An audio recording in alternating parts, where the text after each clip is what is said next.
The years are flying by, and I always say this to you: you need a good lawyer, you need a good tax man, and you better have a good financial planner, and that's what we have with you. Thank you. Yeah. Well, it's all about looking at what my clients want.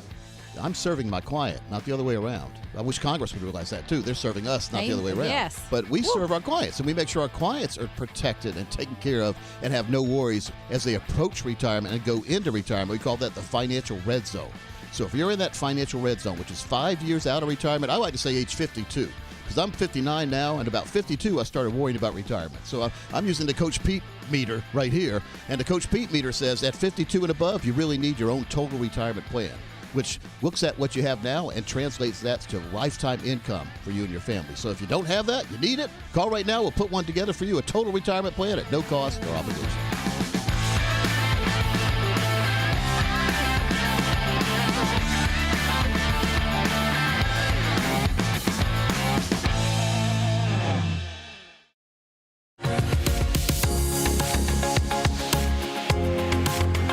Ready for questions and answers. This is fun. It's been women and money. If I say it too fast, I think women in money.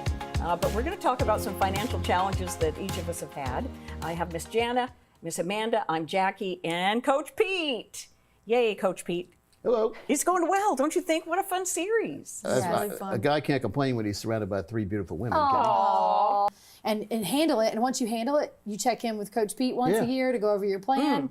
And then your plan is doing its job all by itself. There's a phrase I use, and when you guys think about it, it'll make sense. Confidence with evidence. Oh. So my clients are confident because we have evidence. Yeah. The evidence is they have a total retirement plan. They've got their long-term care taken care of. They've got all their bills paid for. They've got their estate plan handled. That's confidence, and they have the evidence. So confidence with evidence. And once you get that into that level, you're fine.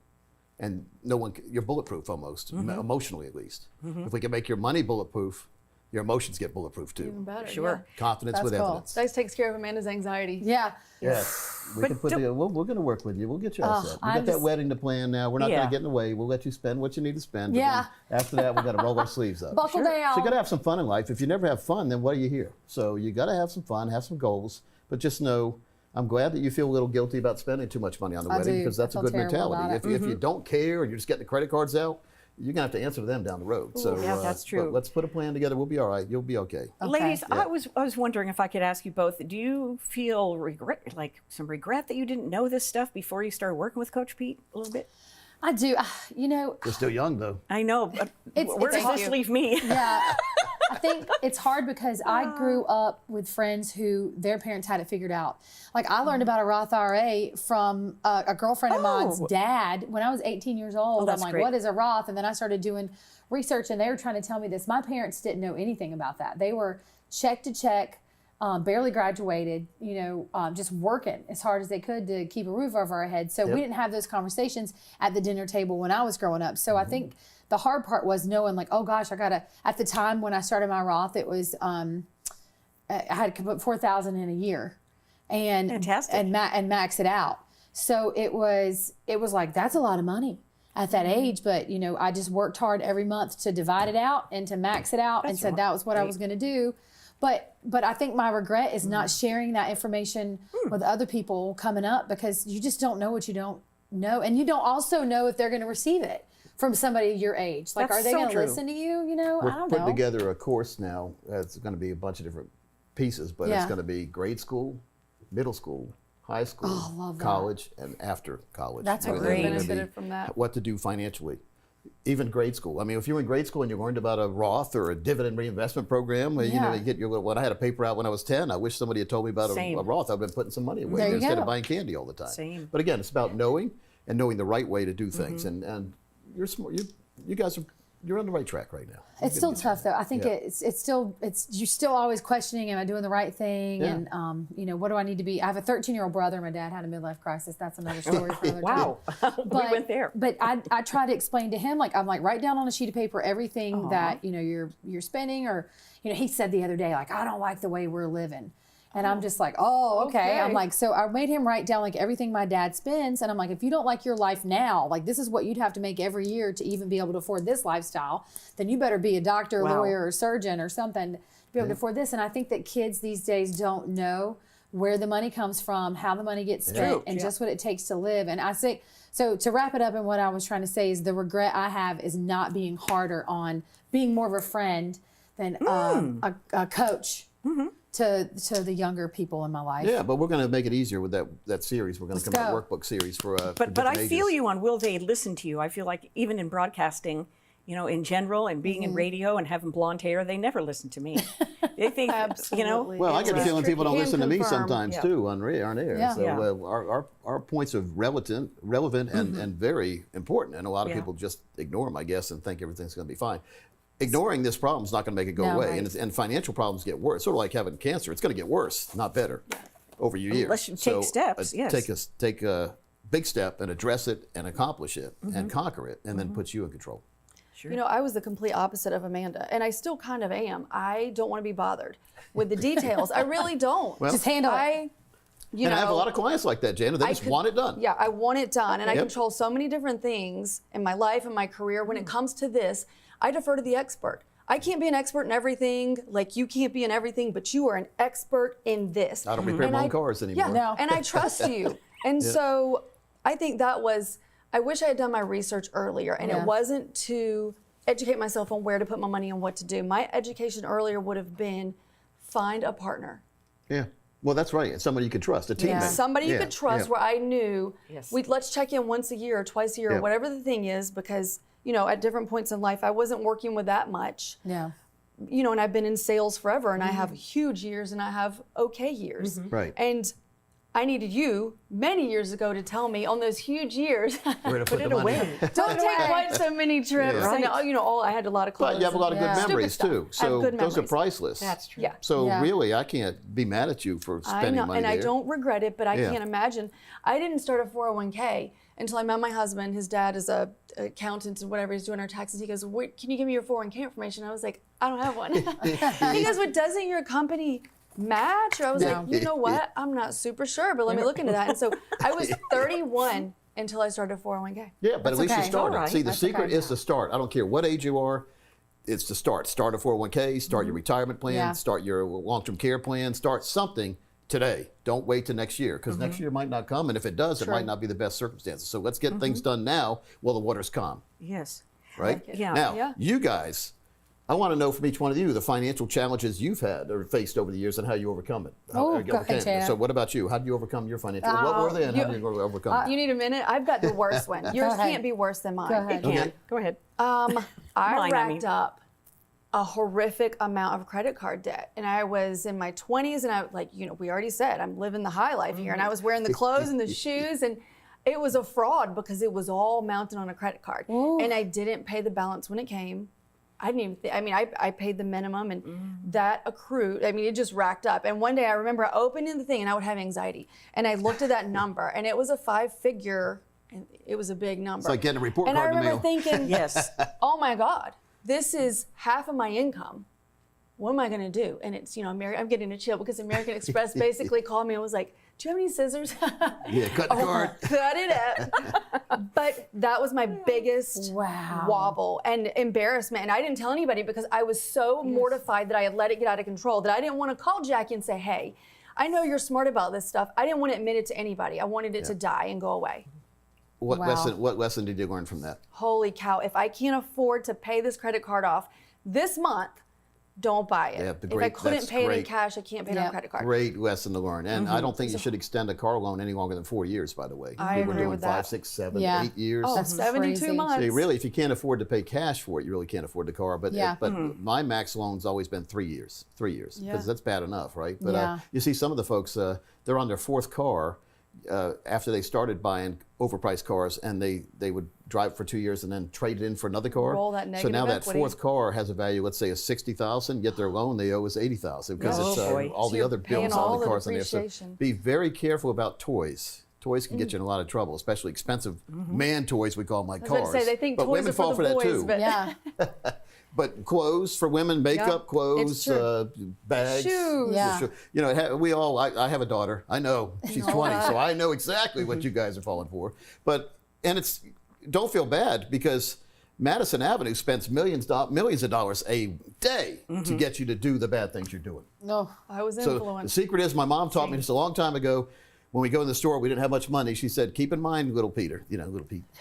She said, Petey, what she used to call me, Petey, is you have the money and the stores are trying to steal it from you. Oh. So she said like that. that. She's smart. And we Money go in in the her store, pocket. and I still remember that because your money goes, well, you ever broke a $100 bill before? How fast does gone. it disappear? It is gone. So money goes a lot faster. How Once long it's did it take broke. to get that $100 bill? A lot Yes. longer than it took to lose it, right? You go to McDonald's a couple times, the $100 bill's gone these days. So be very careful about how you spend it. But Janet, you learned your lesson. And was so a hard then one, when yeah. you got, so you probably your credit had to recover a little bit after you You paid the bet it bill off. did. Your credit score went down, but now you build your credit back up. And Yep. when you charge something now, what do? Pay it off, Pay as, it soon off. as soon as the bill Pay comes. it off. See, I think it's Get your points. Wall Street Journal called me the credit card king in 2012. They wrote an article about me because I said I like to charge a lot, but I pay it off at the end of each month, and therefore your credit score gets higher and higher. That's the tricky and you get more part. rewards points. So There you can you be a go. credit card queen Yeah. by charging but paying off. Yeah. Charge it, pay it off. I remember the old Flintstones episode. Betty and Wilma got credit cards, and I remember them saying, charge it. They run to the store, and then Fred and Barney kept getting the bills. So even back on the Flintstones, they were saying, don't charge on credit cards. Oh, that's All great. right. What about you, Jackie? What's the biggest financial challenge you've had? Or are we done with yours? Is there part 2 for you? Yeah, I just feel nauseous, so let's move on. Let's move there on. a part from two? No, there's not. Okay. So, but you overcame that. I did, and it hurt so badly that I can feel it all Hurt over so again. good, we say. And I vowed never to go back. So Somebody I sung know a what you song mean. about that. Hurt Yeah. so good. All right. So, Jackie, Okay. what was the biggest problem you had or financial challenge you had, and how did you overcome it? Mine is the saddest story here, probably. But a man of God told me once, you're here on earth to learn lessons. So I've learned a lot of lessons. At your own expense sometimes. That's right. And I married a boy toy a little bit. He was 7.5 years younger, and he did not have very good responsibility around money. The one thing he did teach me, which was good, is that we bought a business. Oh, And what I kind know. of business did you have? Bicycle shop. Oh. Did you sell new ones or did you service old ones? Oh, all new, the people They who were were fancy- those retired. fancy bikes, yes, and it was a great Spend business. a lot of money on a bike. Yeah. these days. And all Yeah, that they're stuff. But he liked to trade some of the bicycles for other things, and there was a little bit of Nose candy stuff? I don't know if it was that or he just wanted to get some a new car, and then the mechanic, right? And the So he's doing a mechanic barter He's system. bartering. Yeah, bartering. it's called embezzlement, I believe. Embezzle borrow. Oh, gosh. Embezzle barter. That's right. I just wish I would have known these things and had, Right. the separate and had a, you know what I mean? I Yes. wish I would have had a partner how did too. you discover- It's embarrassing to tell someone, parents-in-law, your own family, Yeah. whatever, that you've gone through this great misstep. How did you Right. discover that he was doing this stuff? And I told you the saddest story on here today. Upon his death, at 39 years old, Oh gosh, that's Gosh. so young. 7 days away from being 40. How did he pass away? He took too many of those funny pills that the doctor gave you, the oxycodone. Remember during the oxy whoa. time when Gosh. Michael Jackson and the the How'd you oxy. meet him? I met him. He was a ski patrolman. Were you out there skiing? Were you a ski bunny? Can we make this a whole separate episode? I feel like this needs to be. insane. I told you it was going to be the worst story. Where were you skiing out in the mountains in somewhere? Vail. Oh, Vail. Yeah, I worked for a broadcast network, and they allowed me to work in Vail.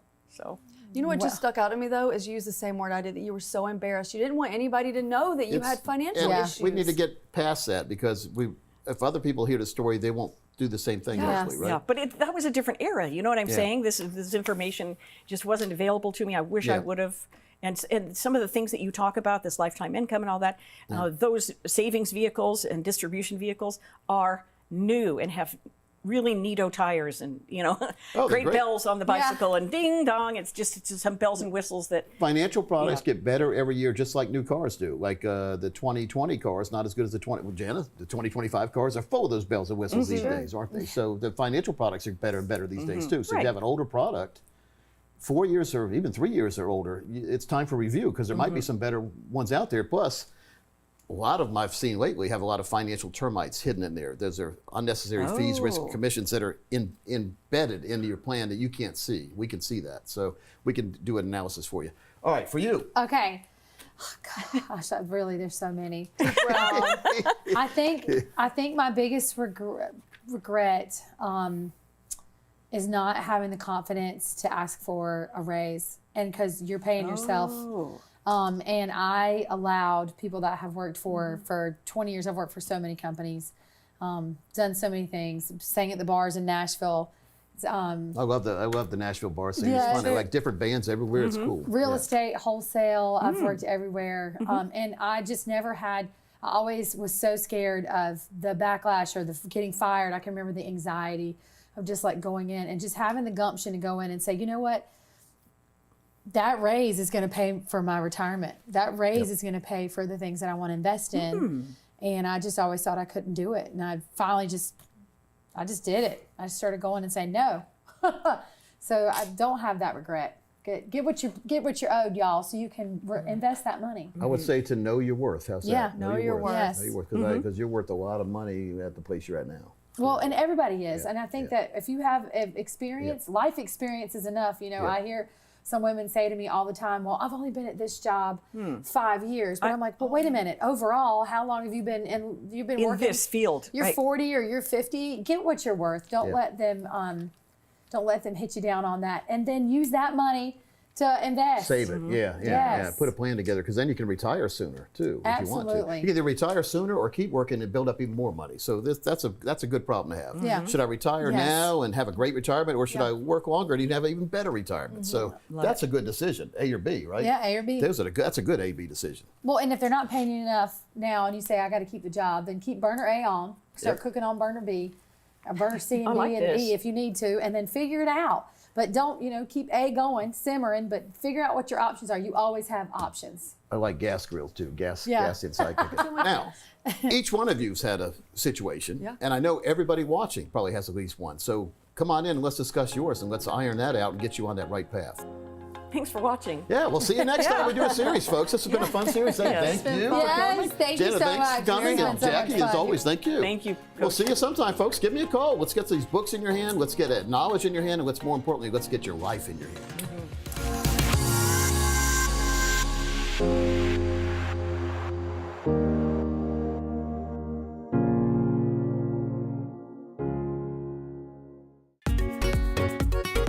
How much of your Social Security income could potentially be taxed? If you know the answer to that, you could be the recipient of one of Coach Pete's free books. Isn't that right, Coach? Yeah, we've got 2 books we're going to give away. You get your choice. You either get the big book on retirement, which is over 300 pages, one of the newest books I've written, and the absolute newest book I've written is Tax Savvy Retirement, over 200 pages to put you in control of the tax man before, during, and after retirement. Very good book as well. So you'll get your choice if you answer this question correctly. All right, so this is the question. How much of your Social Security income can potentially be taxed? And here are your options. A, 25%, B, 50%, C, 85%, or D, the full 100%. Text or call your answers in to the numbers that you see on the screen and win your copy of one of Coach Pete's latest best-selling books.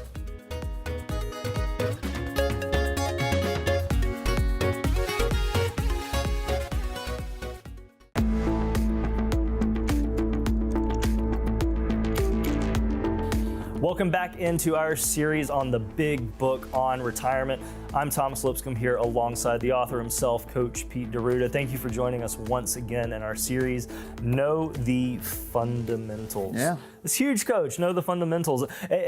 Everybody seems to have their opinion on financial planning today. You can go to 17 different websites and they're going to have their little section on this or that with their opinion editorials. I don't know if half the time they're actually written by an advisor. But let's talk fundamentals. Yeah, very important. I mean, if you watch any sporting event, you can tell the teams that the coaches spent a lot of time making sure that the players understood the simple tools and techniques, and then added to that. That's good. If you try to jump in like up here and you didn't learn down here, you're going to quickly fall back down. So building blocks, fundamentals, especially in retirement. What are some of the retirement fundamentals? Making sure you minimize your risk, minimize expenses, maximize what you're saving, maximize your income, have that autopilot where you never have to worry about outliving your money, and you've got at least that amount coming every single month for the rest of your life. It'll never be less, could be more.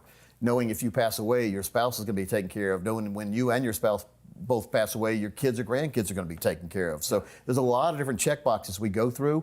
nothing you really have to worry about. You can read about it in the book, or you can get your own plan done with us at no cost. But Well, and that's kind of the whole point of all this, isn't it? You know, we talk about financial planning. You can get into the weeds and know all of these terms and what's going on here, there. But at the end of the day, most people just want to walk on the beach, want to swing the golf club, throw the rod out there and try to catch something good, go flounder gigging, you name it. Like most people don't really want to know this, but at a certain point, you got to find someone you connect, trust with, and make that one decision to get the plan. Because like you said in our last episode there, once it's done, it's done. Yeah, we're more than happy to give you all this behind-the-scenes information, by the way. Yeah. And you can put it in a file. You might look at it someday, you might not. But we have it all backed up. But we put all the important and pertinent information on a one-page plan for you, showing you in color, different colors, what it really means to you. Yeah. What's my lifetime income going to be based on what I have right now?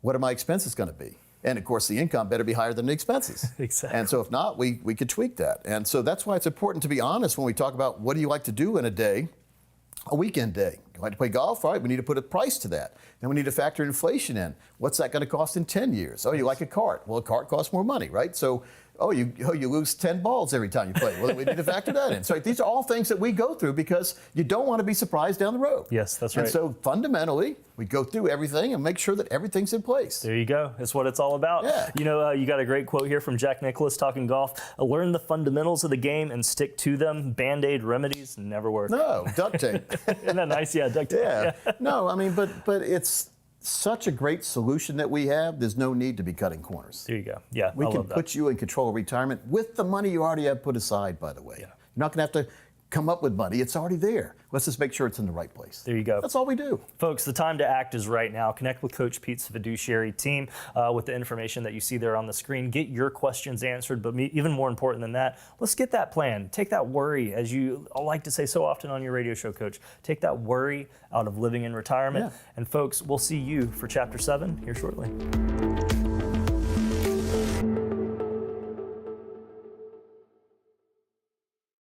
Hey, I'm Coach Pete DeRuda, president of Capital Financial. Folks, the financial world is very, very confusing. That's why we put together a series of educational videos called webinars. You can see them at any time by signing up at CoachPete.com. We'll see you there.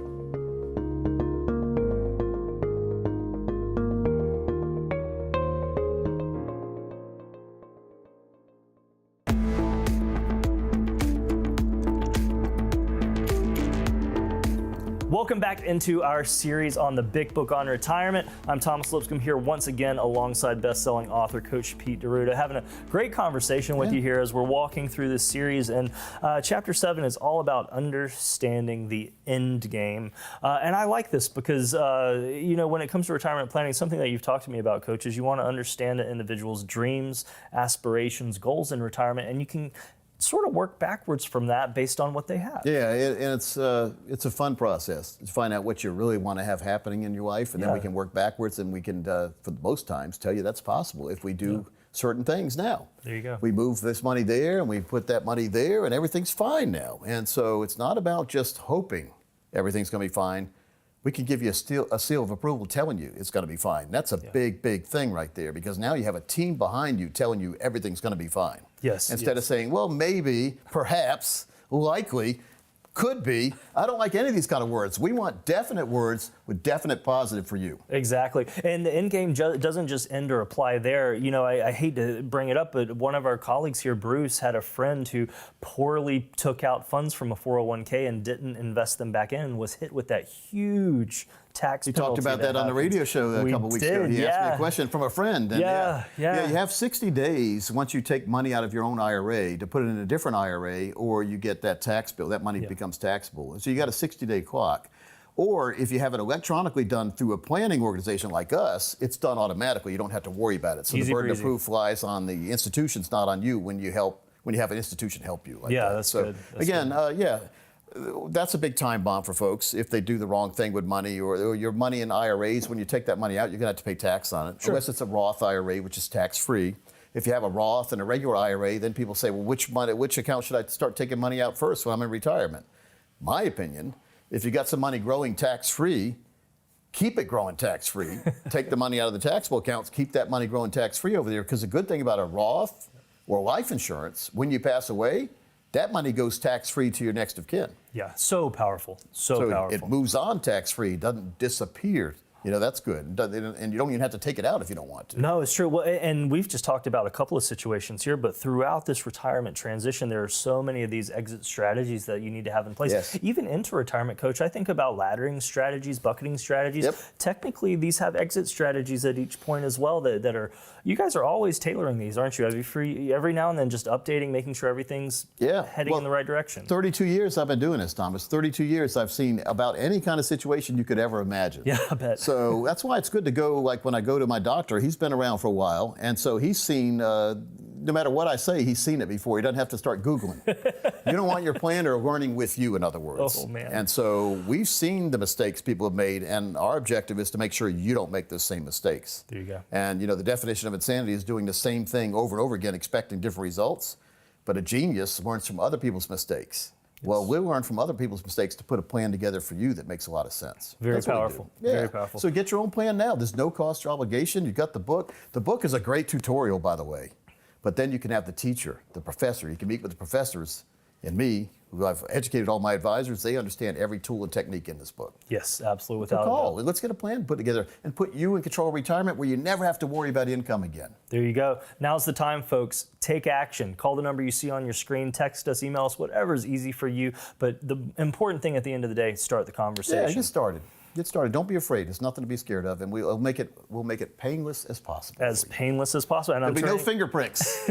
I'm turning the page, Coach. Coming up next, folks, we are discussing the next section, tactics. Stay tuned.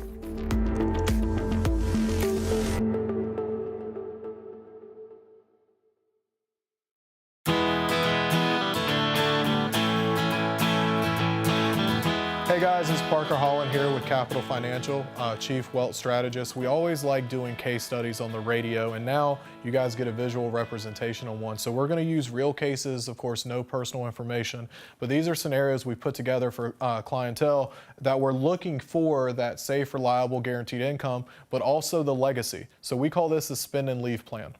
It means you kind of set up a strategy, live off the icing, don't touch the cake, and we're going to give you multiple scenarios of how these actually work. So for the first case study we had come in was actually a radio listener a couple months back. They were currently age 54 and 55.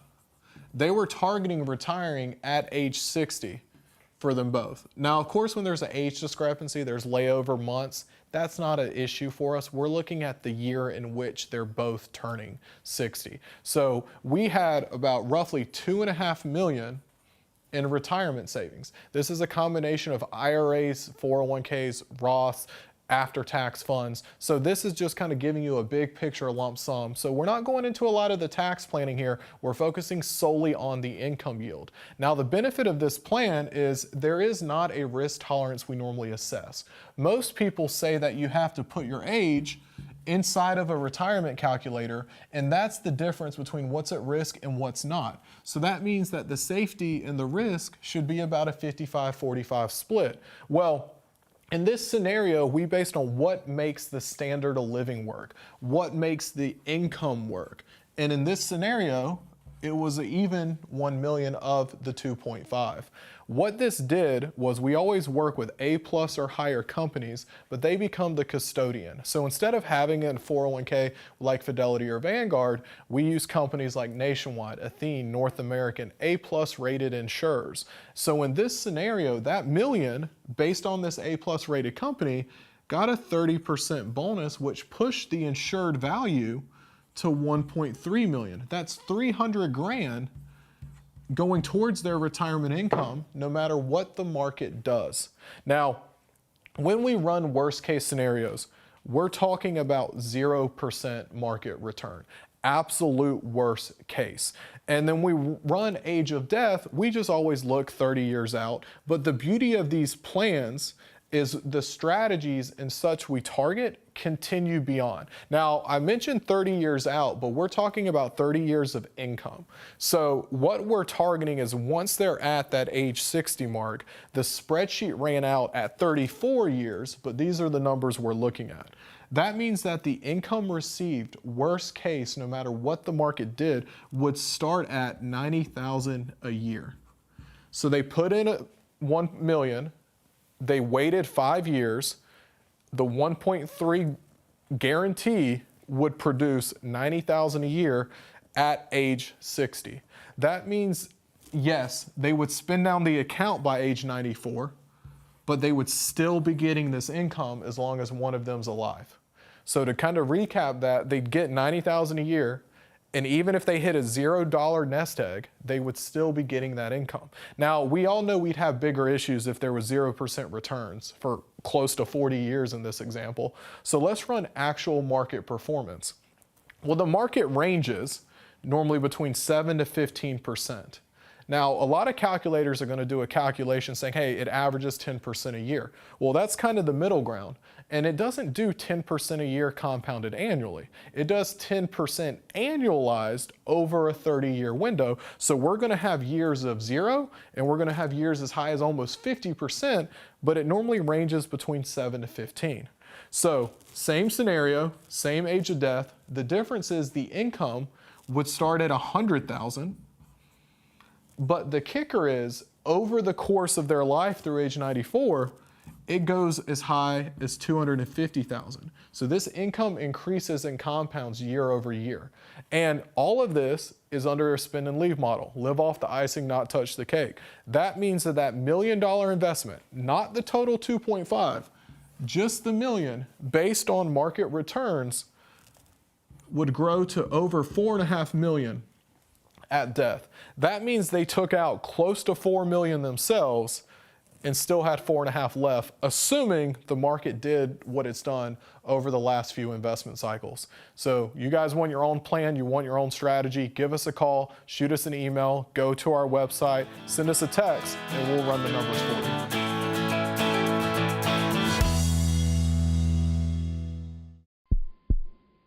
This big game, every move counts. Plan wisely to win the match. Sidestep the unexpected and charge towards your goal. Navigate through the challenges. Retirement is your end zone, and the touchdown is within reach. A successful retirement is your championship. Let Coach Pete design your customized income game plan today. All right, we are going to kick this off strong. Inaugural episode of The Wide World of Investing. I'm Thomas Lipscomb alongside Bruce Rosenblum, leading the charge, best-selling author, Coach Pete DeRuda. Now, Coach, how did you dream this show up, The Wide World of Investing? Well, this is a wide world of investing, isn't it? You can invest in all sorts of things these days. When I was little, I had a coin collection. I still have it. Yeah. That's an investment. A lot of people invest in coins, Bruce. Indeed. You know, a lot of people invest in silver and gold. We started tempting our children. My dad did actually with the 50 state coins, just to kind of start that process. Collect them all, Yeah, so it makes sense, doesn't it? All right, you invest. A lot of people I've talked to invest in wines. There's a big market. There's wine auctions at Sotheby's, the big old snobby auction firm, right? And then you can invest in bourbons, like Pappy Van Winkle, these kind of things. They go up in value. Baseball cards, what you do is cards, you can't open sports cards. I mean, what else? Dominoes, Legos. It's true. You name it. Legos for sure. Yeah. Rock'em Sock'em Robots. If you have unopened one of those original games, like Hot Wheels, right? Yeah. Classic Hot Wheels. There's that show on the Public Education Network, some kind of road show. They would go around antique road shows, and they would find different antiques. People invest in antiques. But you go to a lot of people go to estate sales to find things that people don't value right. You know, think about it. Have you ever had anybody pass away in your family? Yes. Have you ever had to go and clean the house out that they left behind? I actually have a story to go along with that. My Yeah. great aunt used to own a retail store in a downtown neighborhood here for years and years and years, and she dealt in collectibles. Yep. And so when she passed away, her children were able to go into these warehouses, as it were, and imagine lunch boxes from the 1950s or dolls from the 1940s, still in the box. Yeah. I mean, perfect condition. They've increased, 100 times in value. Yeah. Putting a value on things. Yeah. And here it is, when someone passed away, it's up to you. It happened to my wife. Her uncle passed away, and then we had to go clean his house out and then get rid of all the stuff there. Get rid of is an optimum word, because we didn't really value everything the right, or I didn't really spend much time that her mom and her didn't really value everything properly. Yeah, sure. Yeah. I went one day. I said, "This isn't for me." I did get a baseball card out of it, so a baseball cool. too. But how do you value things the right way? Because that's when the sharks appear, when they assume you don't really know what it's worth. That's true. Right. We're working on a new proprietary program with a different firm now that will enable you to have an app on your phone. You can take a picture of whatever the item is, and it'll tell you what the value is. Yes, this will make it a lot easier. But that's a different story and a different show. What I'm talking about here is there's values for a lot of different things. There's different ways to invest. The investing we always have been brought up to know about is stock market. Of course. This is probably the number. And then crypto is investing too. You're investing your money. Investments basically mean you take your money and you give it to somebody else for some item. That's investing. Right. Sure. So it can either go up or down. The person who is selling it to you is hoping that they've made money too. And they're hoping that when they sell it to you, it's going to go down in value, because if it's going to go up, they would have held it. Or maybe they need the money. So one of the things we're going to talk about here, we're going to concentrate on all different investments. We're going to talk about the stock market every now and then. We're going to talk about crypto. We're going to get CEOs on from different companies or people that invest in different areas that we've never heard of, and try to educate you as a general public of places that you might not even know that are good for investing. That's right. You might be sitting and feeling like you're in poverty right now, but you may be in a house that's loaded with things that are worth a lot of money, but they don't have much value to you because you don't really know what the value is. Yeah, that's good. So, right, Bruce? So one of the things that I've done here lately is I've been out trying to say to myself, how can I have the great first show for the Worldwide Investing Show? Yeah. And just came across my desk this company named Venue from J.W. Roth. Venue is a company that starts these outdoor amphitheaters, but they're VIP amphitheaters, and they have amazing amenities there. And it's like first class going to concert, because like J.W. has said, J.W. Roth is, most of the concerts you go to now is warm beer, standing in line, being at like a single A ballpark in baseball. Sure, yeah. So he said, what if we could VIP that experience? And we're going to end the show today with an interview that I just had in Wall Street. We went for the opening bell this past week and watched J.W. Roth ring that opening bell, and the stock symbol, VENU, has been launched. Let's go to that interview right now, and folks, we'll see you on the next show. Folks, it's Coach Pete here. I'm live on the floor of the New York Stock Exchange with Mr. J.W. Roth, who has just launched his public traded company, Venue. JW, welcome in. Coach, it's good to be here. It's good to be here. It's a fun day for you. It's a fun day. You rang the opening bell today. We rang the opening bell. We opened the New York Stock Exchange. It's just funny, you know, when you're a kid or you grow up and you always think of the New York Stock Exchange and how you picture it. Yeah. Then you get in business and you start to dream about how, you know, where your company's going to ultimately go. But then to actually do it, to stand out there and ring the bell on the New York Stock Exchange, it's surreal. It's pretty amazing. It's amazing. You look like a pro up there doing it. Yeah, well, listen, I got him fooled. Now, all right, let's take a step back. Tell me how you got started in the business world. Let's do that. Let's do a quick history here. A couple minutes. Because that'll help, I think, folks that are watching. It'll help them understand who you are and why you're doing what you're doing now. So, you know, I did not start in the hospitality or entertainment space. I'm the founder at Roth Premium Foods. My background is all agriculture and in building food lines. So Roth is a prepared food manufacturer, I think about the third largest in the United States. Wow. We build for almost every grocery store in America, and we do service every grocery store in America every day. Build between 100 and 150 tons of proteins for U.S. consumption every week. So that's what Roth does. Being a music nut, about 6 years ago, I sat down with my family and our partners, and I said, you know what? I've got another one in me. I want to go build another one. My son had been at Roth all the way along, was in a perfect position to just continue what we were doing there. And in fact, I tell people this all the time. He's actually, in a lot of ways, done better than the old man would have done. But it gave me the opportunity to then leave. I took a handful of my key people, and we worked out a transition plan. And over the course of a year or so, transitioned out my CFO and some of our business development folks and that kind of thing. And I started Venue. And the idea was, as a music fan, I've been to venues all over the world. And I can tell you that they're old. they're dilapidated, especially live music venues outdoor, like amphitheaters. Yeah. Most of them are 40, 50, 60 years old. And so they lack a lot of what the fan is demanding. Think about the NFL and Major League Baseball. It's kind of who I copied. I took a page right out of their playbook. I looked at them and said, look at what guys like George Steinbrenner did, or Jerry Jones and the Dallas Cowboys. You know, he took old, dilapidated stadiums, worked with municipalities, and built unbelievable experiences and unbelievable ambiance in stadiums now. So now when you go to a football stadium, you're not out there drinking a lukewarm beer, eating a lukewarm or cold hot dog. Yeah. You're going out there and you're enjoying club service and all of the things that go on with the stadium. I wanted to do that in music. So I started going around the country, hired Ryan and company to start putting public-private partnerships together.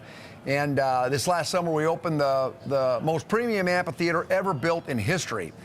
Ford Motor Company put their name on it. It's the Ford Amphitheater in Colorado Springs, Colorado. 92 fire pit suites, beautiful owners clubs. It's an incredible place. Today, on top of that, we have another $1 billion or so of construction going on throughout the U.S. in 5 different markets as we build amphitheaters. We're gonna do in music with those two guys, and I admire both Steinbrenner and Jerry Jones, what they did in football and baseball. Yeah, amazing business people. Unbelievable business people. I've been to the Colorado Springs location, folks. Amazing. Yeah, the fire pits. Oh, just an amazing place. It's incredible. You don't even think you're at a traditional concert. You know, anymore. Ryan Tedder is interesting. You know, Ryan Tedder, One Republic, he stepped out on stage. He sold out 3 shows for us this last summer. But he stepped on stage and he goes, geez, I feel like I'm in Dubai. You know, all of the fire going on and the fire pits going on, and it's incredible. It creates an unbelievable vibe and an unbelievable ambiance. Yeah. So, I mean, this idea, though, came like, let's build amphitheaters? Or, I mean, that's what you said. Here's what I said. Okay. I said, I'm a fan. Yeah. And I'm tired of the venues that I go to, and they're terrible. Yeah. But I go to football games and baseball games, and I'm thinking, man, these are nice. Yeah. I could do this. So when I left Roth Premium Foods, I left for one specific reason, and that is to disrupt the venue space in live music. Disrupting, because I mean, some of the Major League and football places, their video screens are better than the TV at home. No question, no question. And the food is unbelievable. I mean, you have 5-star restaurants now in baseball parks, and so we built the Seafood and Chop House in the Ford Amphitheater in Colorado Springs. It's a 5-star seafood and chop house inside of a music venue. Now, that's amazing. Yeah, instead of hot dogs and a slice of pizza. That's right. That's exactly right. No more hot dogs and slices of cold pizza. All right. So now you got the idea. Let's build big amphitheaters and let's let the people to come. But how did you get the financing in place? Because that's a big proposition. You see all the NFL teams and Major League teams. They have to really consider building something new these days. I mean, it's tens of millions of dollars to build these, and so. Basically, there's 3 parts to my financing strategy. First is the municipalities have to participate. So 35% or so of all of the financing comes from the municipality. The municipality provides the ground, provides the tax incentives. They're a big piece of the financing. And then I go out and I pre-sell. I build the structure of my amphitheaters like a condominium building, where we own the condominium building, and then we pre-sell condominiums in the form of fire pits. And so about 35% or so of all of the financing for these come from those suite owners and fire pit suite owners. And then the balance comes from our ability to then finance and put small amounts of sale leasebacks on the ground underneath the amphitheater. But these amphitheaters, like in McKinney, it's a $300 million amphitheater to build it's the most seated amphitheater in the history of the world. That we're building there. It opens for the 2026 season. It's beautiful. If you've not seen what we're doing down there, it's incredible. But at the end of the day, you could never make it pencil if it wasn't for really forward-thinking municipalities like the city of McKinney. Mayor George Fuller, he's a forward-thinking mayor. He's a wonderful man.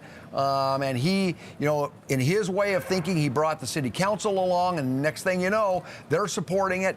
We have great fire pit suite owners down there. We've got a good friend in Troy Aikman.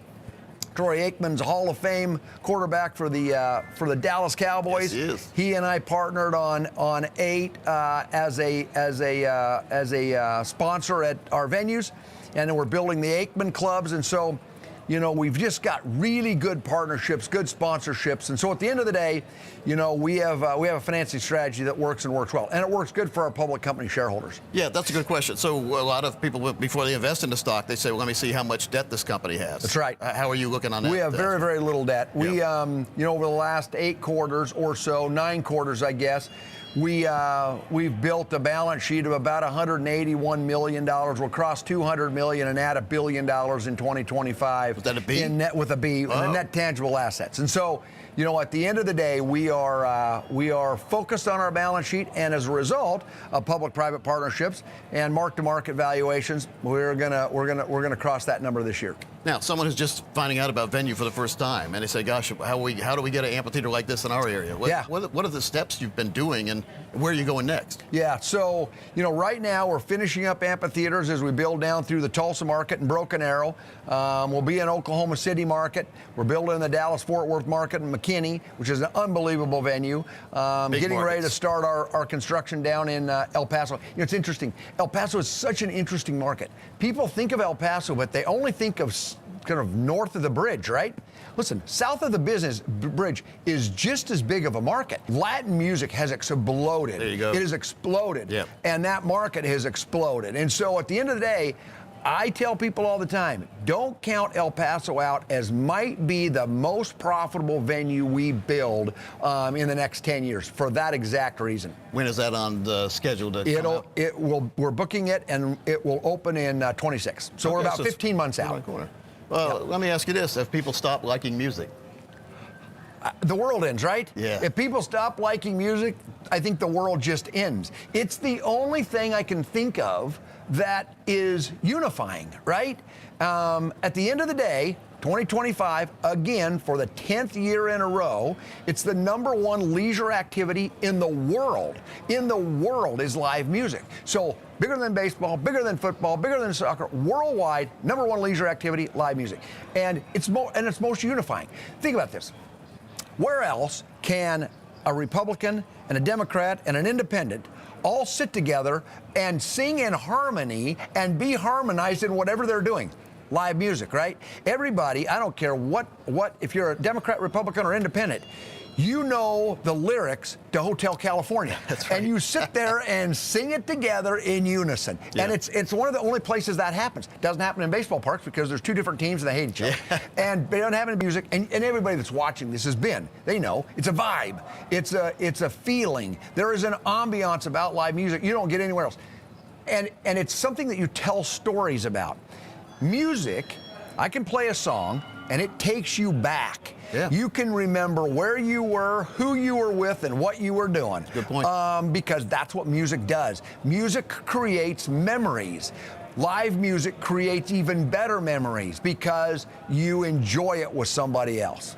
Yeah. And Virtually, in the sense that pay-per-view or live music events that's an audio. Like a 3D room kind of thing? Like a 3D room. Yeah, I see that coming someday. Well, we'll see what happens, but with AI, you never know these I days. think with AI, I think you're going to see that happen. Yep. Well, that's And it's exciting. Where'd the name Venue come from? Well, here's what happened. The company started off, I named it Notes Live. And Notes is obviously music notes, right? Yep. And Live is what we do. So Notes Live was the name of the company. I started dealing with the New York Stock Exchange, and we started looking at symbols. And Paul Dorfman said, some of the coolest companies in the world, the name of the company is also the symbol. You know what I mean? And so there's some thought that a lot of companies then put into that. So we started thinking about all of the various symbols, and actually Venue obviously is it's a 5-letter word that we turned into a 4-letter word. And it's just so descriptive of who we are. It is. And then the New York Stock Exchange worked with us to make that our symbol. Did you get a thesaurus out? Yeah, exactly. I do that online. Yeah, nowadays. exactly. I find a different word. Exactly. If I can't pronounce one word, I go with another exactly. one. All right, so then let's talk. We've got a couple minutes here. Yeah, absolutely. Let's talk business. Yep. For someone who's watching this and they are interested in investing, what would you tell them as far as a brand new investor? What kind of steps should they take, and what would you recommend? Yeah, so, I'd love to have you as a shareholder. Our symbol is VENU, traded on the New York Stock Exchange.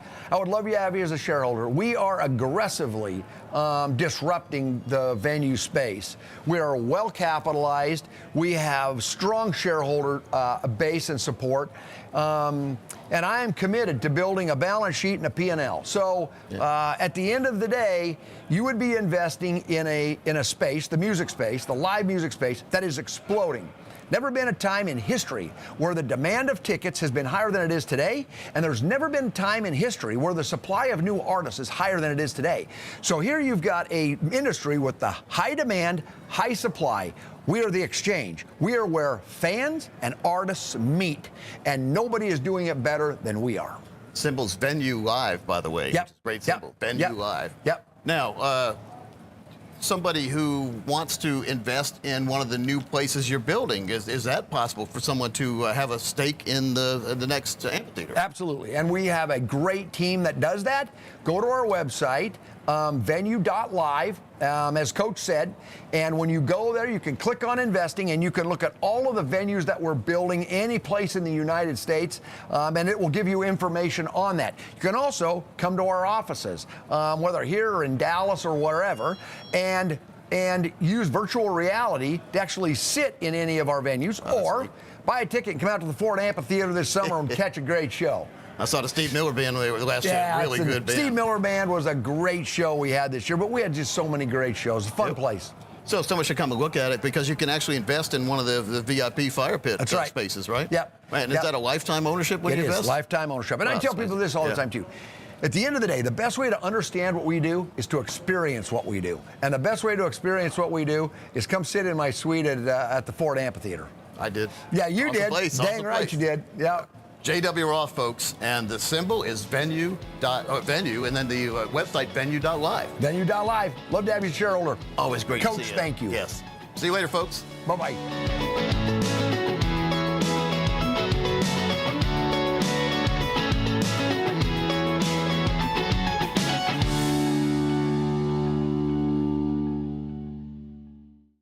Hey, I'm Coach Pete Deruta, president of Capital Financial. Folks, the financial world is very, very confusing. That's why we put together a series of educational videos called webinars. You can see them at any time by signing up at CoachPete.com. We'll see you there.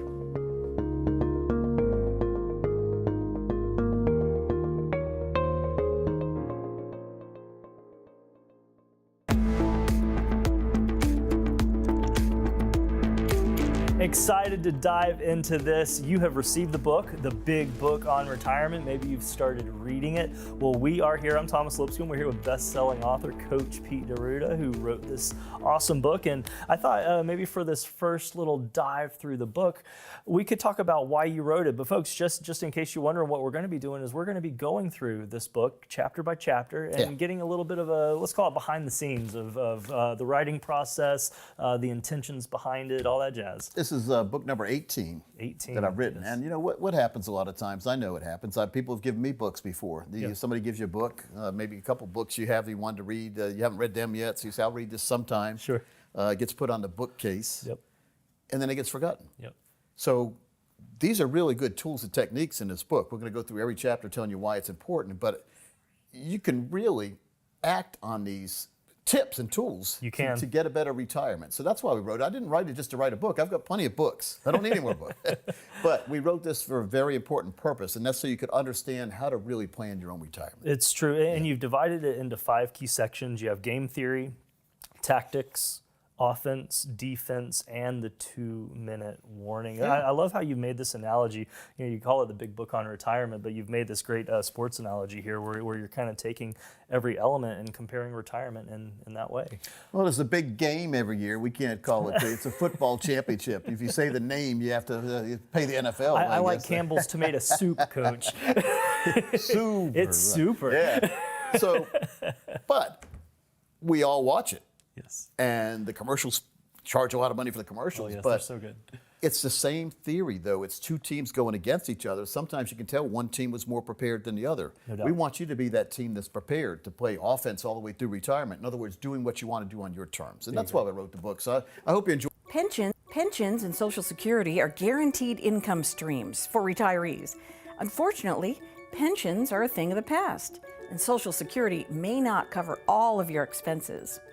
However, there's another strategy that can help. Dating back to ancient Rome, annuities are a savings vehicle that have helped many people on the road to retirement. And every time you add something on with a variable annuity, you start basically pushing up the cost.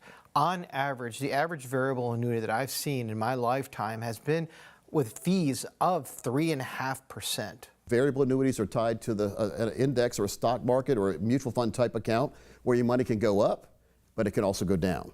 So to me, a variable annuity shouldn't even be considered in the annuity world, because to me, annuity means safety and making you have that financial confidence all the way through retirement.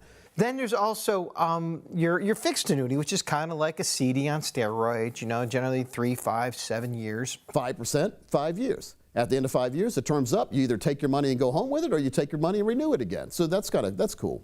Then we have a fixed indexed annuity. Now your money is not in the market, but it's tied to an index that is market driven. So the beauty here, since you're not in the market, you never lose money. The market goes down, you get a zero that year. The market goes up, you share in the gain. Market goes down, you get a zero. You see, it's a lot easier to recover from a down market if you had a zero and not a negative 30, 40, or 50. And a lot of people have experienced the negative 30, 40, or 50 right before they were going to retire, and they couldn't retire. So which, if any of these strategies, are right for you? They come with some distinct advantages and disadvantages over other retirement savings vehicles. Now, the disadvantages, it does not make as much as what the market does. It's a little bit off on the market, where if the market on average is 8 to 10% over the past 100 years, an index annuity is running 5 to 7%. So you do give up a little bit of earnings on that. Actually, I don't look at it as being tied down. I look at it as being protected. My period of time is a lifetime income, so we use these for retirement. It is in effect a pension account. The minute you retire or decide you want to start taking money, you get a lifetime income you can never outlive, even if your balance goes to zero. You pass away, your spouse continues to get that same income until they pass away. Both of you pass away, whatever balance is in there goes on to the next of kin or wherever you decide to go, churches, charities, wherever you want. In other words, you do not lose your money when you die. The old annuities of the past, the minute you died, the money went into the insurance company's pocket. Common misconception these days. The financial world, to get you where you want to be in retirement. Take advantage of the no-cost, no-obligation financial review to understand the ins and outs of your retirement plan. A customized plan based on your wants and needs. Contact us today. Also, be sure to like this video and subscribe to this channel for more retirement help.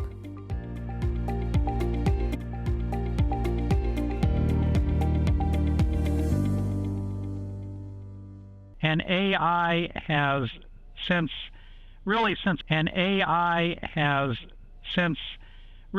its introduction into the marketplace, it's just made huge leaps and bounds. But what most people don't realize is it's been in development, in serious development, for 40 years.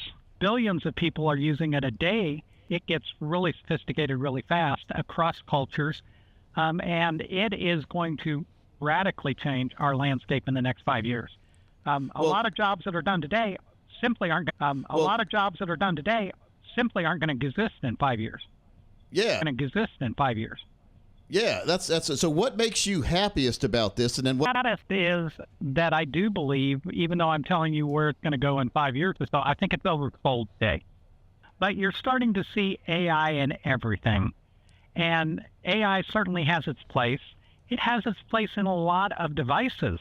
Some of the things that we might talk about, like lawnmowers, that were introduced at CES this year. You roll the lawnmower out, it gets the weather forecast, and it might say, you know what, I'm going to put off mowing the lawn until 3 o'clock because it's supposed to rain. That sounds like I used to do, but I just put it off for a couple of days. Yeah, exactly. You wouldn't go back out to do it. Yeah, right. And you might say, hey, there's HOA rules. Do it. Yeah, right. and you might say, hey, there's HOA rules that only got AI is when it gets into certain applications that it shouldn't be in, and that there's nobody checking it or verifying it. For people that don't recognize that it's not perfect, it gets you in a lot of trouble. In fact, there's been attorneys, because quite frankly, AI today is great for law, but there's been attorneys that have used it in brief, and it's made up information that's just not correct. Oof. And it puts it in a brief, and let me tell you, a judge is not very happy when that happens. What do you think is going to be in the, let's say in 2 years from now, what from CES is going to be almost a household item, do you think? Smart city technology integrating with smart cars. We're seeing road signs that automatically update based on road conditions, accidents, and things like that. They start to detect backups, and they reroute traffic automatically.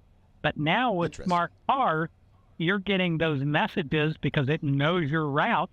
In fact, I've got a 2026 model now, and I don't even have to tell it when I'm heading home. It knows, it updates the route if there's any problems, and it gives me my ETA. So now when my wife calls and says, when are you going to be home? I could say, 13 minutes.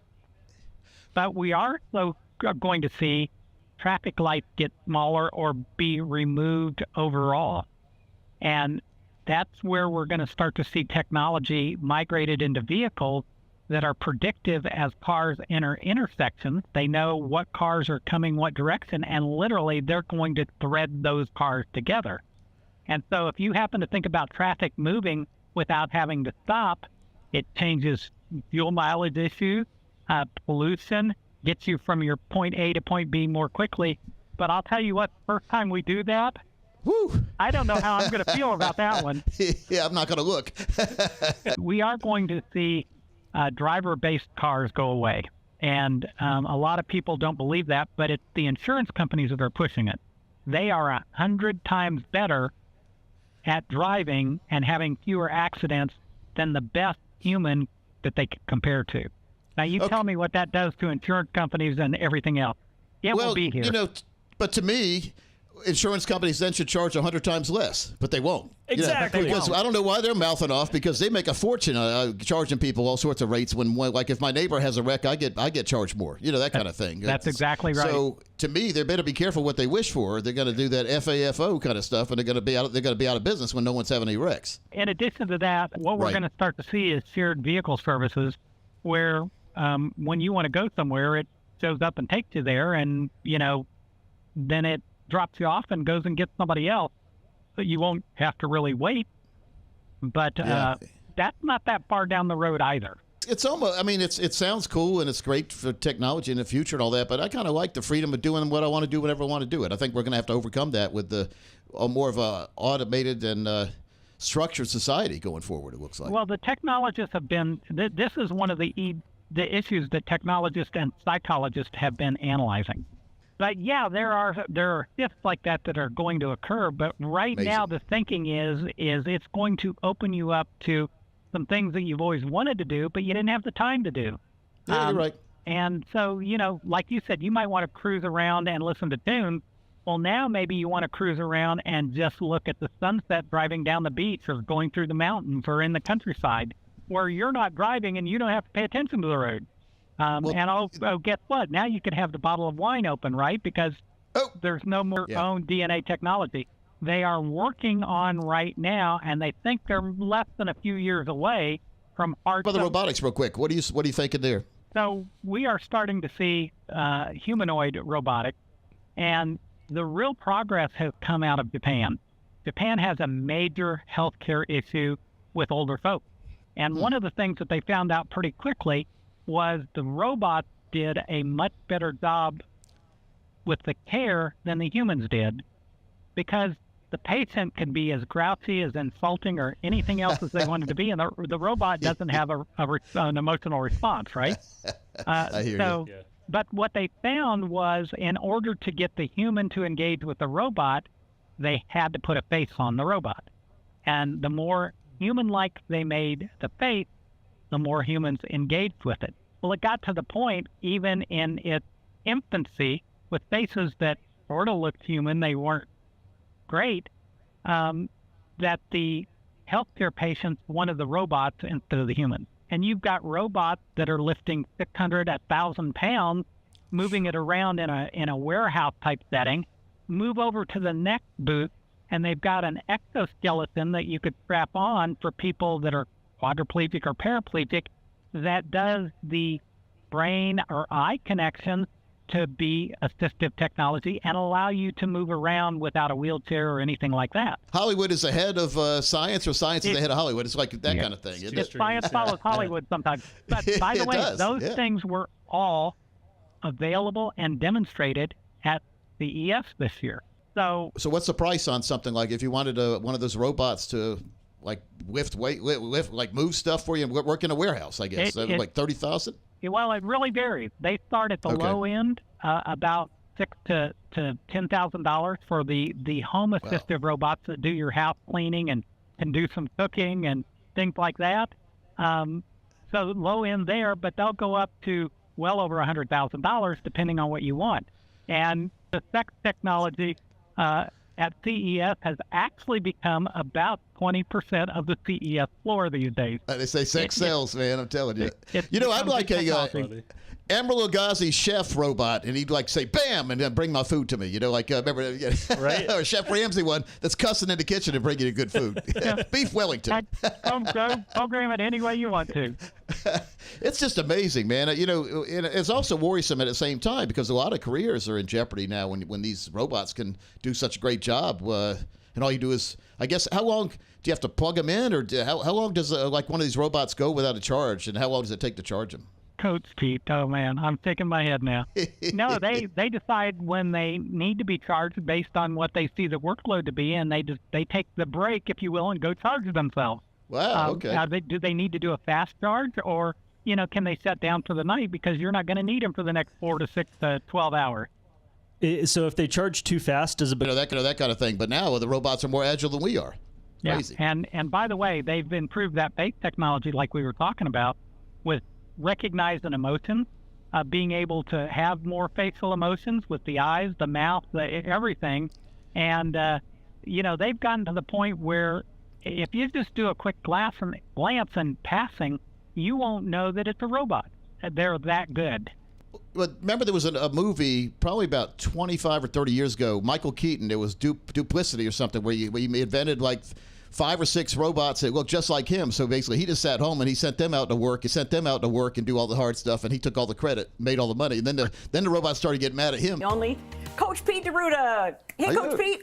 Good to see you guys. How are you? This is going to be fun because we did one of these about 6 or 7 years ago, Women and Money. Mm-hmm. But times have changed. That was pre-COVID. So after COVID, things have really changed. So I thought it'd be a good time to get my all-star cast together. All right. And let's have a conversation. If you're a woman watching, this will be good for you. It's good because I know that life gets in the way a lot of times, and we shift the burden and responsibility to planning for money to the other spouse a lot of times. Not the best thing because we need to know what's going on. So true. If you watch this series, and we've got some handouts for you too. If you like it, there's numbers on the screen. You can get more information. But if you can watch this series and have a pretty good... For me, in 6 years. 6 years, I didn't pay as much attention to what you were saying because I was in the throes of it, like you are. I was in the trenches. Every day was hard, and I was just trying to get through it because I had 2 little kids and a full-time job. It's still hard. I'm not quite in the trenches. But today, I have probably way different questions than I would have had 6 years ago. Well, look at this. Between 2018 and 2023, women's wealth has risen 51%. That's from a survey by McKinsey. So global wealth only rose 43%. So women are out wealthying. Is that a word? Yeah, out wealthing. But unfortunately, we're trusting the wrong people to make the decisions or to be the decision maker. So it's okay to have somebody in the family be the decision maker, but everyone in the family needs to know what's going on. Yeah, and women are generally the caregiver, let's be honest. Yes. And we're also planning for the future for, let's say, my grandparents or my dad, or where are they going to live? Are they going to live with us? And so now we go out of the little kid stage, which I'm in right now because I have a 3-year-old, and then I'm going into my dad's going into a rest home type stage. So it's like, boom, it all just continuously hits you. So how do we stay disciplined in this type of environment to continue to save? Yeah. Do you find it interesting when folks come to meet at Capital that it's maybe just the man who kind of takes the lead and the woman fades to the background on the decisions or the explanation? That happens more than it should. And then later on, sometimes the lady may have questions, but they're overlooked by the man sometimes. And he said, it's okay, we're going to be fine. I want to make sure both spouses are fine before we go forward and I sign it off on a plan. Because if it doesn't make sense to one, it shouldn't make sense to either. Well, it's a lot of information. And like Amanda said, we're used to thinking about other things as women. So, Well, part one is you need to find somebody you can trust and work with. And that's for sure. Whether it be a man or a woman or a team of people. We have a team here. We have men and women on our team. But and so we don't tell someone you can't meet. If you want to meet with a woman only, we can set you up with a woman only to meet with. I just think it's better to get everyone's perspective. We do a team philosophy here, so you'll meet with one person or a team of people, but then the whole team gets together and works on your plan. Sure. Team and a plan. Yeah, because so we do team here, so it's hard for me to understand.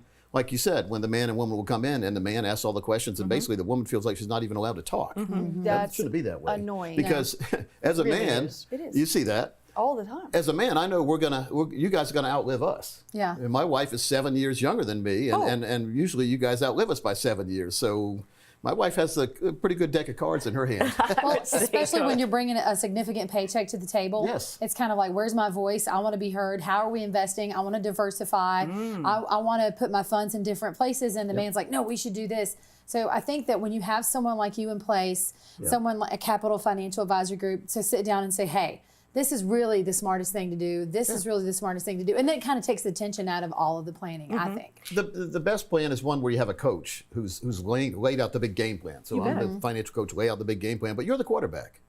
And you have two quarterbacks. You have the male and the female, the husband and wife. And so you guys are the ultimate ones making the plays. Yeah. I've helped you design the playbook.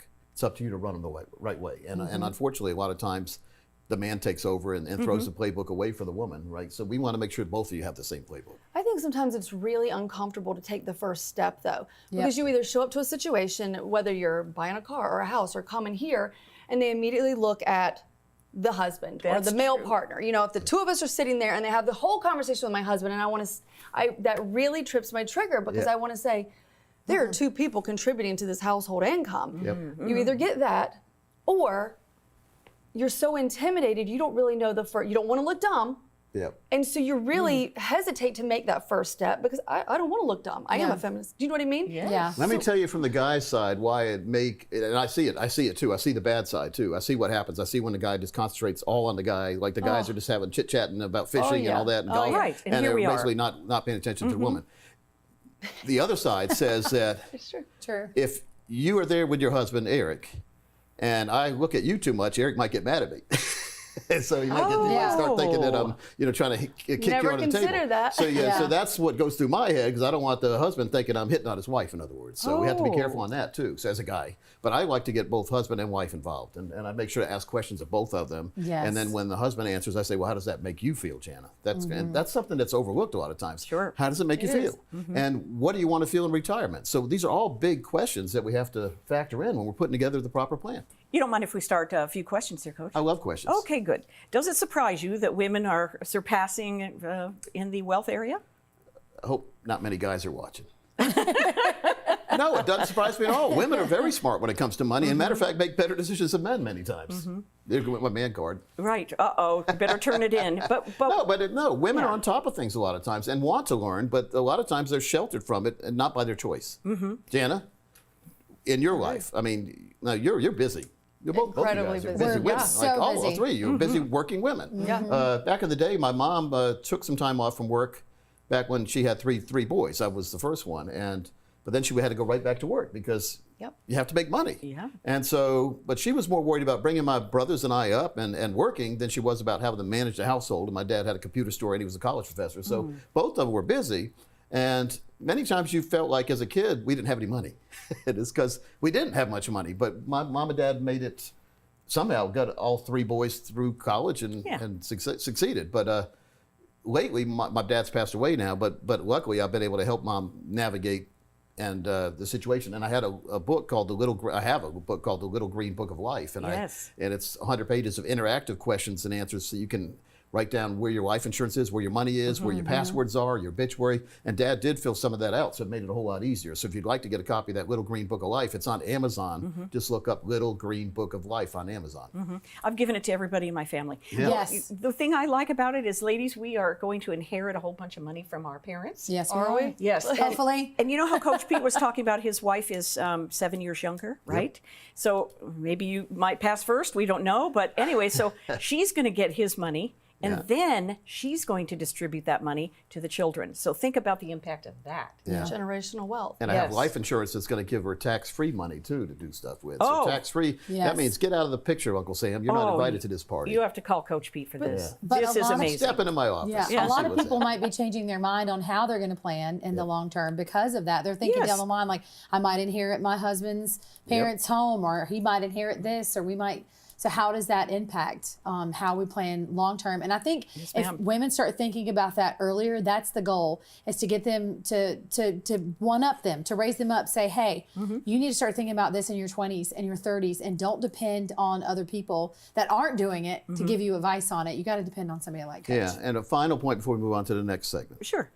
Because we're living longer. Men are living longer too, but women, you guys are living a long time. Yeah. We need to make sure we have income in retirement that's going to last the rest of our lifetime, not just for the first 10, 15, 20 years, but forever, because you could live to be 120. You could be good to 130, Jana. You never know. And so, but what if your money ran out at 83? What's happening then? So we set up guaranteed lifetime income plans. I'm a retirement income certified professional. RICP is the designation from the American College. I am trained to make sure people do not run out of money in retirement and have lifetime income that could increase, never decrease, all the way through their life. And check this out.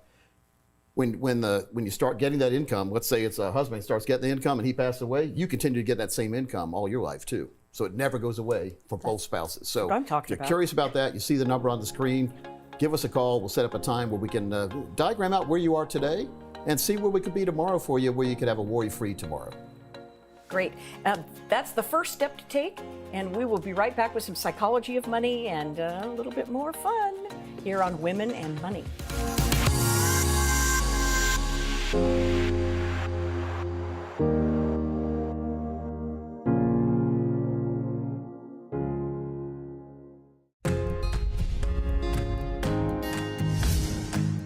Hey everybody, it's Coach Pete with Matt Scuderi. Matt, thanks for coming today, by the way, appearing here. We're going to go over 9 ways to protect your nest egg, which we have them golden eggs because every single portion of your portfolio, to me, should be treated as gold. What do you think, Matt? There's a lot of people making mistakes out there in the financial world, so we're going to do this very informal type seminar here in the form of a webinar. We call it info series, just to educate you on 9 things you need to be paying attention to.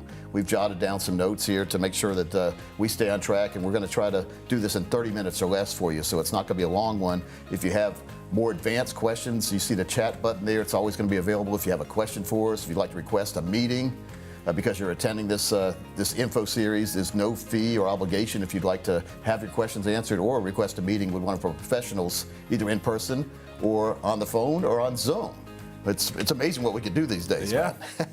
I used to, back in the 90s, I'd get in my car and go to see people at their kitchen table. And so we're available for that too, by the way. Never had more fun than visiting people at their kitchen table and going over things. And I ate real good too, by the way. And sometimes I'd be there during dinner time.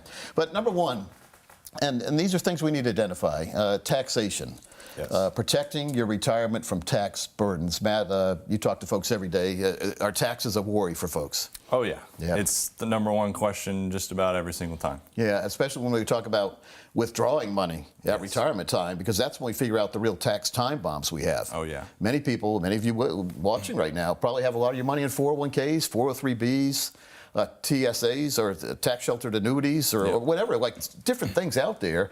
And some of them have more tax advantages than others. And then there's something called a Roth IRA. We're going to talk about a Roth later on here in this series. But just knowing what the taxation is going to be on your assets before you start taking it out, that's a good way to have a good plan. Because if you're not aware of the taxation, and how much you're going to lose for taxation, you get to retirement, you lose a lot of money, you don't have enough to pay the bills. Matt, very important to have over and above what we need for the bills, because we want to have fun during retirement. And one of the main reasons we can do that is to minimize taxation. Absolutely. And I think, kind of to your point, is we want to make sure that we know exactly what the tax brackets are now. Yep. And always, of course, looking to the future so we can plan accordingly. We call that tax planning. So we look ahead. I mean, no one knows what the rules are going to be in the future, Right. but we know about what they're going to be. Like we know the Roth IRA builds tax-free and comes out tax-free. Very important, by the way. Yes. Many of you watching probably have never had the Roth correctly explained to you, because that's why you don't have it. There's a lot of people that say, I wish I would have known about the Roth. Yes. Well, the Roth has been around since the turn of the,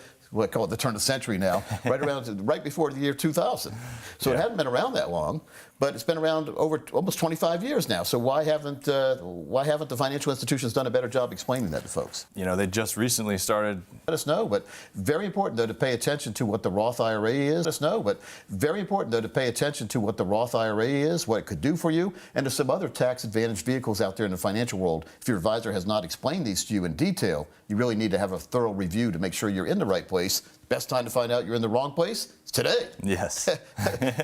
Better time is yesterday, but tomorrow. There's no such thing as a bad time to get the right plan. Just make sure of that, okay? Number 2, treasure hunters, we call this. This is safeguarding your retirement assets for what happens when you're not going to be here anymore. So we all want to leave our assets to our children or grandchildren, want to make sure they get left in the right way, want to make sure what we leave to them actually gets to them. Matt, what happens in between when people die sometimes and the money passing on? Some bad things do happen, don't they? Yes, it can just get tied up, and now that's just causing headaches for your family. Yeah, or you could get sued.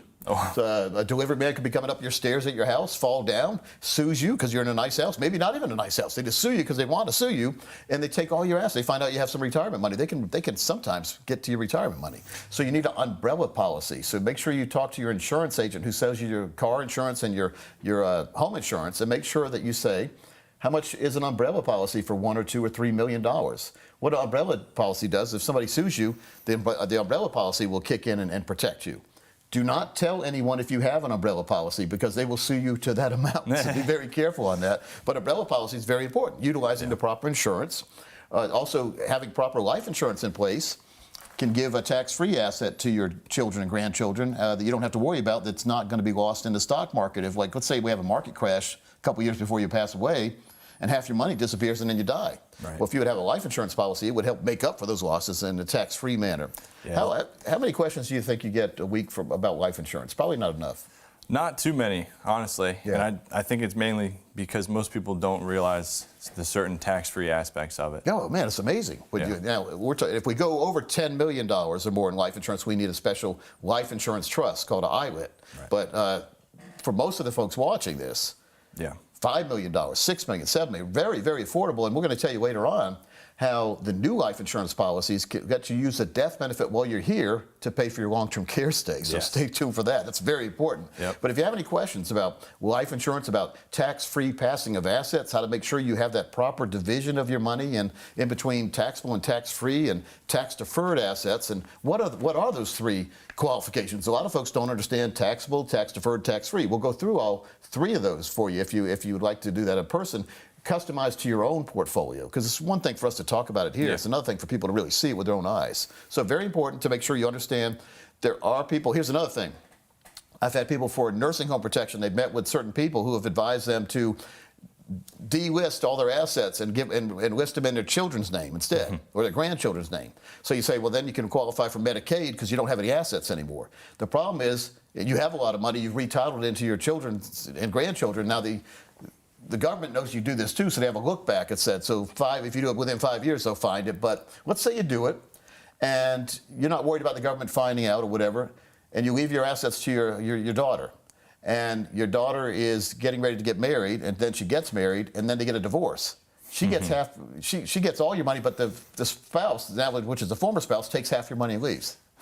Let's say that your daughter gets in a wreck, rear ends somebody. It's all her fault. She was on her cell phone or whatever. Maybe she'd been drinking or whatever. So big lawsuits happen. Yeah. And she gets sued for all the money that you gave her retitled in her name that's really your money. She loses all that money. So there's a lot of drawbacks to retitling assets. Be very careful on that. You've heard probably these stories too, right? Oh, yeah, all the time. Yeah.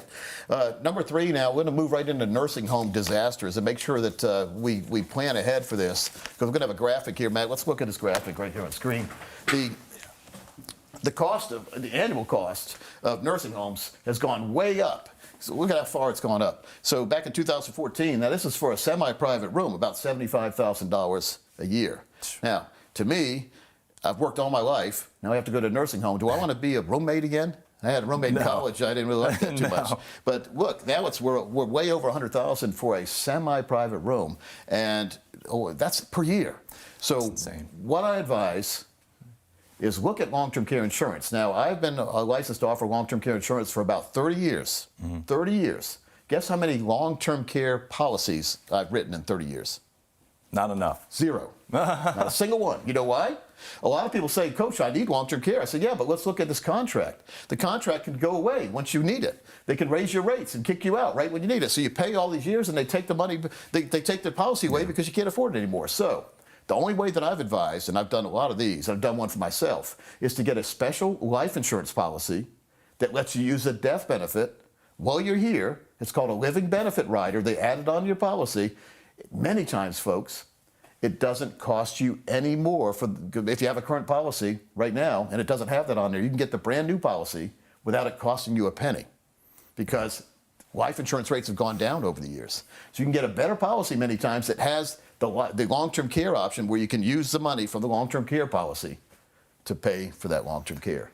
I mean, how good is that? That takes a peace of mind away, and life insurance never goes away. It's one of the only products known to man, to me, that does what it says. If you die, it pays your death benefit to your folks, tax-free. Tax-free, big thing. If you're living, it gives you some of the death benefit to pay for your long-term care stay, tax-free. And so it doesn't put you in a tax situation. If you also end up not needing the long-term care coverage, you still have the ability to reach in and grab more. Yeah, it turns into a life insurance. And you also can live on some of it. If you set it up correctly, you can have a tax-free retirement account. We can show you how to do that too. So there's no better product than a life insurance product. But there's so many different companies, and many of them aren't good. So make sure before you get one of these, you make sure you get the best. These are A+ rated companies. Don't go for these B companies, folks. Our policy here at our company, we never recommend anything below A-. We want to make sure the company's there when you need it the most. This is the best known solution to the long-term care dilemma that I know. All right, so very important to make sure that you understand exactly what's going on in the financial world, and when we have new policies like this life insurance policy, Matt, back in the day, life insurance was a lot more expensive than it is today because we're living longer and they've adjusted the rates downward. So you may be in a policy now that not only does it not have that long-term care protection, but it's costing you more than it should. Too much. So let's at least analyze, do a review. I've met with so many people over the years who bring their policies in that didn't really understand what they had. Had one person thought they had a permanent policy, it was a term policy. So if you have a term policy, it'll pay a death benefit within a certain term. It's not a bad thing. It's affordable. It doesn't cost much, but you're only renting the insurance. Because at the end of the period, you have to requalify many times, and you have to pay more premium because you're getting older, and insurance companies know the older you get, closer you are to not being here anymore. So again, get a permanent policy as early as possible. I mean, at your age, Matt, it's probably very, very cheap. Yes. I'm 58. It's a little bit more expensive, but you know the best equity you have when we're talking about life insurance is your health. You may not be able to qualify tomorrow if something happens. So that's why we want to get it and put it away and forget about it because it's there for you when you need it the most. You can also borrow against your life insurance policy's cash value down the road, but we don't encourage that unless you really need it. But there are a lot of great strategies out there. Well, you can be your own banker, basically. But make sure you get the right policy, folks. If you have a question about that, or if you'd like to get a quote or see what it could mean for you and your family, to take that worry out of not only living through retirement, but living with the health scares now. You don't worry. If you have to go to a long-term care policy, it can be guaranteed for the rest of your life. So there are ways to have proper income planning done. You've done a great job building that money up. Let's make sure you don't lose it, number one, from a market catastrophe.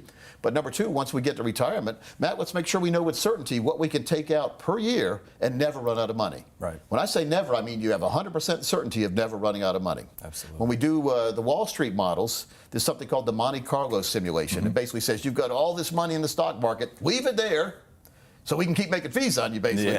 Leave it there, and then you can start taking out a certain percent, sometimes they say 4% of this money each year, and you've got about a 92%, sometimes they say 4% of this money each year, and you've got about a 92% chance of not outliving that money. Now, Matt, what's the zinger in that whole phrase? 92%. It has to be 100%, folks, or we, as a fiduciary planning firm, we can't recommend it. So that isn't the proper strategy. The proper strategy is to pare some of that money away from the market, put it into we call it a GPI account. You put it in an account that's going to grow. It's going to protect that growth. So when you have growth, it locks into growth. And then whenever you choose, It'll give you a lifetime income you can never outlive from that balance. And some of these numbers, the withdrawal rates are 6, 7% compared to Wall Street model at 4%, and the 6 or 7% is guaranteed never to go away. Yeah. And here's another thing, for both spouses. Yeah. You could have an IRA, which is an individual retirement account, and you could have your spouse on there, so if you pass away, the spouse continues to get that income. Yeah. It's a magical thing, folks. You have to see it to believe it, so make sure whoever wrote that in, make sure you get your own customized plan. Anybody else who wants here, based on the lump sum that you have, we can show you what kind of lifetime income you could be getting. Hey, does it hurt to see? No, not at all. I mean, it's enlightening a lot of times. We've had folks that come in and say, gosh, I could retire tomorrow based on these numbers. Yeah. They were thinking they had to work longer. So a true income plan. I'm a Retirement Income Certified Professional, RICP. That's from the American College. I'm trained to offer lifetime income. I mean, it's 3 intensive. Have you seen the course load? 3 intensive courses, 3 intensive exams. And I was one of the first RICPs when it came out about 10 years ago. And a lot of the professors I've had on my show, my radio show. So it's pretty cool. But it works for you folks. And the magic thing is to put you in control of your retirement. And that's what happens. It gives you a peace of mind now. You're not dependent on the stock market. We leave some money in the stock market. So you've got your income plan over here. You've got your stock account over here. Stock accounts and we recommend taking more risk than ever in a stock account after you have your safe income plan put together. So you could get a lot more money in the market. Yeah. Even if the market, you lost all the money in the market, still have your lifetime income plan. Folks, it gives you peace of mind, and that's our goal for all our clients, to give them peace of mind to and through retirement. All right, now, inflation. Oh boy. Not anyone's friend. No. We've talked about inflation forever. 32 years I've been talking about it with clients, 21 years on the radio. Nobody paid attention, Matt, until a couple years ago. Right. When we started having let's look at this graph right here, folks. The inflation graph.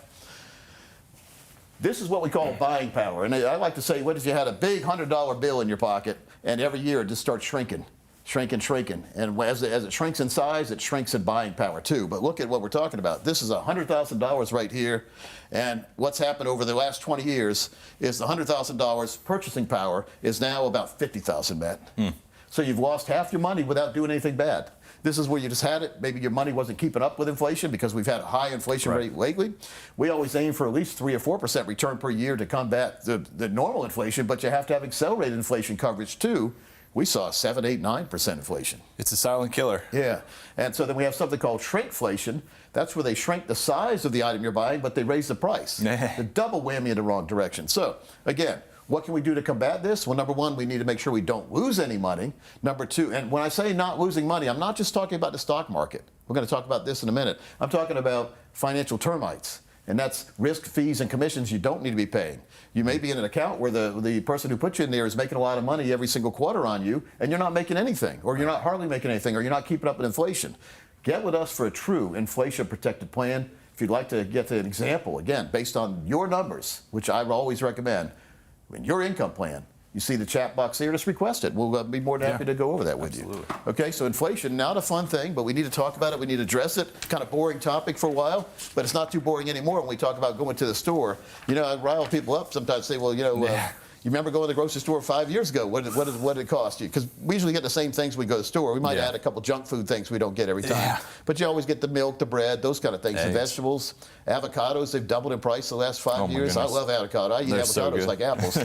So it's we see it. You see it. Everyone sees it. So what do we do about it? We can all complain about it. Or we could put a plan together that helps us be in that top 10% of people who understand it, and also their plans will counteract inflation. So very important, Matt. Another thing is litigation. This is our 5th point here. Litigation means, we talked about this briefly. Yeah. We can do everything perfectly in life, and somebody can still sue us. We don't want to be sued. Or a divorce. That's litigation. You build a plan for both you and your spouse, and everything will be fine once you get to retirement, but then you decide not to be together anymore, so now you need 2 houses. You need 2 loaves of bread every week, you know, 'cause 2 different refrigerators, right? So 2 different places. So we need to make sure we have a plan that could still help us if something like that happens. Lawsuit protection, people get sued, so you need that umbrella policy we talked to before. Certain trusts, if you meet with attorneys, we have attorneys we recommend, they can put together a plan. I like to say nothing's 100% bulletproof, though. Right. If something goes wrong, but it gives you a lot more protection if you have the proper legal documents. Another thing is, beneficiary designations. Yes. So let's say that maybe you fall out of favor with one of your children and you leave them as a beneficiary, or maybe they get married to somebody you don't like or whatever, and you leave them beneficiary, and you pass away, and your children get the money, and the other spouse that's leaving the family, they take half with them. So there's a lot of stuff we need to set things up correctly. You could do this in special trusts or beneficiary designations. Yeah, and I was talking to someone the other day. They had their 3 kids on there, and he was like, that one hasn't talked to me in 20 years, so I was just like, we got to get that fixed. So review your designations, your beneficiary designations each and every year. I know it seems tedious, but sometimes we forget. We've heard stories before where someone did get a divorce and they never adjusted their beneficiary designations, and then they got remarried and they still had the old spouse as a beneficiary on your life insurance. And it's hard, very hard, to get that reversed if you're passed away. Yes. So your ex-spouse could benefit. So another thing is TOD and POD on your accounts. Transfer on death, TOD, is for brokerage accounts. That's sort of a beneficiary designation. POD, payable on death, your bank accounts, your CDs. This will bypass probate, and that'll save you some time and heartache in the future if you do that. Yeah. And so that leads into our 6th point here is probate. And so those TOD and POD, very, very important to make sure that, probate's a process. It means when you pass away. Now, if you pass away, if your spouse passed away and you're still here, there's no probate process. Everything that's in your name is yours. If you're jointly listed, you control that jointly. So. Hey, Coach, here's an RMD question. Someone says they have to start taking their RMDs, the required minimum distributions, right now, and they've got several different accounts. He's wondering, which one should they pull from first, and how does he know? The most important thing is we need to look at where these monies are categorized. Yeah. So if some of these IRAs are Roth IRAs, it is not even included in that equation for the minimum required distributions, and you don't have to take money out of it. But you could down the road if you want, tax-free.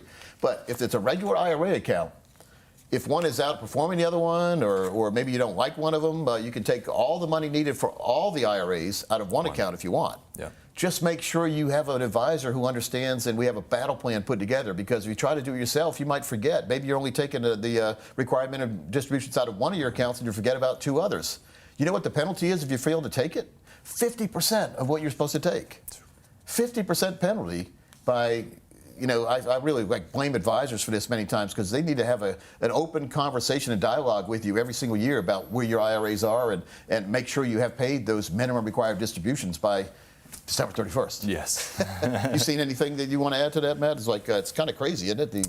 I would be curious to know why she has 3 separate IRAs. Yeah, a lot of times we recommend that you roll all these IRAs together in one super IRA and then have an income plan attached to that. So now you not only have that money in a safe place, but now you have lifetime income you can never outlive.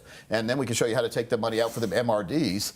A lot of people tell me they don't even need the money, but they're made to take the money out. So we've had strategies before where we turn the tables on the government. They make you take money out of your IRAs because you have to pay tax on it. Then take that money and buy a life insurance policy that will give a big number tax-free to your next of kin, and give you that long-term care protection too. So now you're utilizing that money for something besides just blowing it on something. Well, I got money, let me go blow it somewhere. But I always encourage you to have fun with some of your retirement money, because that's why you put the money away. Right? And I had a client once tell me he started flying first class right before retirement. I said, "You're moving on up like George Jefferson." He said, "Coach, if I don't spend it, my daughter will." So, enjoy your life. That's what we're here. Stock market.